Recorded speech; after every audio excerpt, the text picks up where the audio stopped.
सुगेस्टो दो कंपनीज के बारे में वीडियो में बात करेंगे, बीएससी और साथ में सीडीएसएल। सीडीएसएल का लास्ट वीडियो जो हम लोगों ने लिया था वहां पे हमने डिस्कस किया था 200 ईएमए के ऊपर एटलीस्ट एक महीना, बहुत ध्यान समझना, एग्जैक्टली एक महीने इसको कंसोलिडेशन करना चाहिए, तभी आप यहां पर एक और ब्रेकआउट की तरफ जा सकते हो। हार्डली दो सेशन भी सीडीएसएल उस 200 ईएमए के ऊपर नहीं टिक पाया और आपको वहां से फॉल देखने को मिला लगभग 1360 के आसपास, जो इंडिकेट करता है बेयरिश चार्ट्स को कि 1320 की तरफ हम यहाँ पर ड्रॉप कर सकते हैं। ये सीडीएसएल की बात है। अभी हम यहाँ पर देखेंगे कि आगे जाकर के क्या हुआ है, रियलिटी मतलब एग्जैक्टली यहाँ पर क्या क्या चीजें हुई है। वेराज बीएसएल लिमिटेड, अगर आप इस चैनल पर रेगुलर हो, सीरीज ऑफ पैटर्न्स आपको मालूम है कि क्या फॉलो करता है बीएसएल लिमिटेड। ये रही आपकी आज के दिन की कैंडल जो हम लोगों ने कल डिस्कस करी थी कि कुछ इस तरह की कैंडल आपको यहाँ पर मिल सकती है जो आपको नहीं चाहिए। एग्जैक्टली यही कैंडल यहाँ पर ड्रॉ हुई है। ये कल हमने यहाँ पर डिस्कस करी थी आज के लिए कि क्या आज के दिन की पॉसिबिलिटी है और क्या चाहिए होगा क्या नहीं चाहिए होगा, वो सभी चीजें। और बीएससी लिमिटेड ने कुछ इस तरह की कैंडल आपको आज के दिन दी है। 3650 बहुत इंपॉर्टेंट ट्रेंड है, उसके ऊपर ही क्लोज हुई है ये कैंडल, बट सेलर इंडिकेट करते हुए। अब ये series of candles of patterns BSc limited bar bar follow up करता है, ठीक है। एक पुराना बेस आपका जिसको बना करके पुराने बेस के पास रिजेक्शन फेस किया, फिर वहां से ड्रॉप किया, फिर पुराने बेस की तरफ यानी कि 3650 की तरफ जाता है, वहां पर फिर से रिजेक्शन फेस करता है और आज के दिन कैंडल दिन के आखिर में कुछ अच्छी खासी क्लोज नहीं हुई है। एक बार ब्लैंक स्क्रीन पर आओ, ये है ब्लैंक स्क्रीन। अभी यहां पर हम एक चीज समझते हैं, BSc limited series of charts को फॉलो करता है, ये बात आपको पता चल चुकी होगी अगर आप इस चैनल पर रेगुलर हो। Wages pattern, sideways pattern, consolidating pattern और परपेंडिकुलर ब्रेकआउट, परपेंडिकुलर ब्रेकडाउन, ये सभी series of patterns in a long term आपको किस तरह से मदद करते हैं और बीएससी लिमिटेड इनके ऊपर चलता है, ये सब चीज आपको मालूम है। सीरीज ऑफ कैंडल्स को एक बार यहां पर समझना। फॉर एग्जांपल ये आपके दो ट्रेंड्स है, बीएससी लिमिटेड ने क्या किया, आपको गिरावट दे रहा है फिलहाल कुछ इस तरीके से। मान लो बीएससी लिमिटेड का चार्ट है और कुछ इस तरह से आपको फॉल दे रहा है, ये क्या करेगा, अपने बेस लाइन के पास आएगा और कुछ इस तरह से कैंडल देगा, इसको बुलिश एंगल्फिंग कैंडल कहते हैं।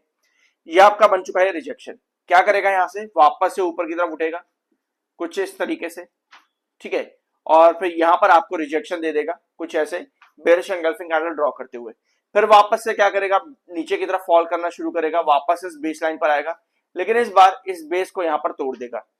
ये चीजें क्यों हो रही है कि एक बेस को वापस आता है तो फिर उसको ब्रेक डाउन कर देता है, मतलब रीटेस्टिंग के लिए आता है बट अगली बार उसको ब्रेक डाउन कर देता है। ऐसा क्यों होता है, क्योंकि BSc limited apart from series of candle, series of charts, इसके ऊपर सबसे ज्यादा काम करता है, ठीक है। कोई भी साइडवेज पैटर्न उसका कितना लंबा चलेगा वो डिसाइड करेगा कि वहां पर न्यूज उस सेक्टर से रिलेटेड, उस कंपनी से रिलेटेड क्या आ रही है। फिलहाल के लिए आपको मालूम है सेबी, जो मैंने आप लोगों के साथ पिछले हफ्ते और इस वीक भी कल के दिन डिस्कस भी की थी, आरबीआई के नए रूल एंड पॉलिसीज, ये सब चीजें, ठीक है, जो कि फिलहाल अच्छी नजर नहीं आ रही है। तो अभी के लिए बीएससी लिमिटेड मान लेते हैं 3650 कुछ इस तरह कैंडल आज के लिए ड्रॉ कर रहा है। जब भी आपके पास रीटेस्टिंग हो रही है एक बेस से लेकर के पुराने बेस तक, जो कि फिलहाल के लिए अभी रिजेक्शन है, और आपके पास कुछ इस तरह की कैंडल ड्रॉ हो रही है, हमेशा ध्यान रखना कि अगली कैंडल में आपको एक गैप अप ओपनिंग चाहिए होती है। अगर आपको गैप अप ओपनिंग इनफैक्ट पूरी सस्टेनेबल कैंडल ड्रॉ हो जाती है उस रिजेक्शन के ऊपर जो कि फिलहाल के लिए 3650 है, तो आप वहां पर ये समझते हो कि जो मैंने बाइंग करी है लगभग 3570 के करीब, उसको मैं होल्ड करके चल सकता हूं इस कैंडल के कंडीशन पर, ठीक है। आपके पास गैप अप ओपनिंग और सस्टेनेबल कैंडल अगर बनती है, दैट मींस कि जो मैंने एंट्री यहां पर करी है उसको मैं होल्ड करके चल सकता हूं फर्दर, तो आपको यहां पे ब्रेकआउट मिलता है।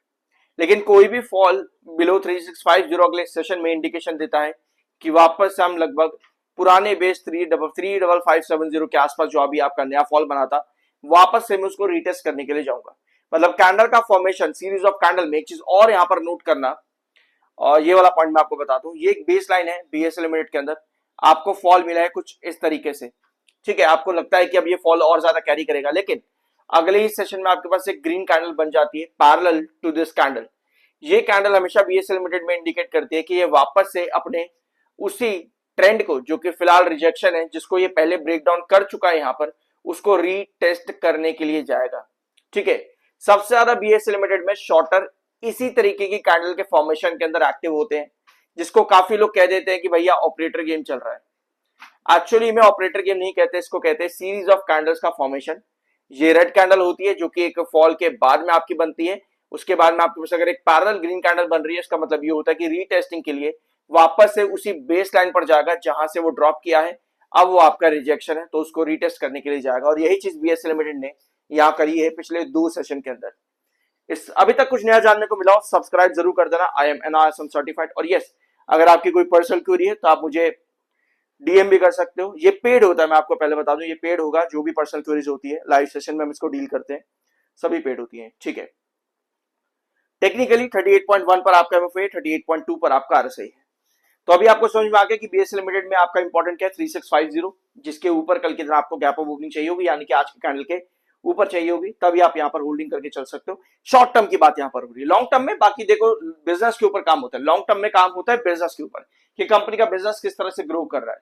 अगर अच्छा चल रहा है तो आप चलते रहते हो। फिर आप क्या करते हो, आप धीरे धीरे करके एसआईपीस करते हो कि चलो एक पर्टिकुलर लेवल को मैं अचीव कर चुका हूँ, यहाँ पर गिरावट है, ये गिरावट कहां तक आएगी, अकॉर्डिंग टू दैट आप लॉन्ग टर्म के लिए बैठे हुए हो, तो आप धीरे धीरे एसआईपीस करते हो कि अभी एक फॉल अगर आया है तो कोई बात नहीं, कंपनी का बिजनेस बढ़िया काम करता है, चार्ट्स अच्छा मुझे फॉलो अप देते हैं बार बार, तो मैं वहां पर अपना आराम से एक नई एंट्री कर सकता हूँ। इस तरीके से लॉन्ग टर्म में काम होता है। लॉन्ग टर्म में पैनिक कभी नहीं होता। मैंने आपको कल भी ये चीज बहुत डिटेल में बताई थी कि अगर आप अच्छे बिजनेस में हो पैनिक नहीं होता है, एंट्रीज सही टाइम पर होनी जरूरी होती है।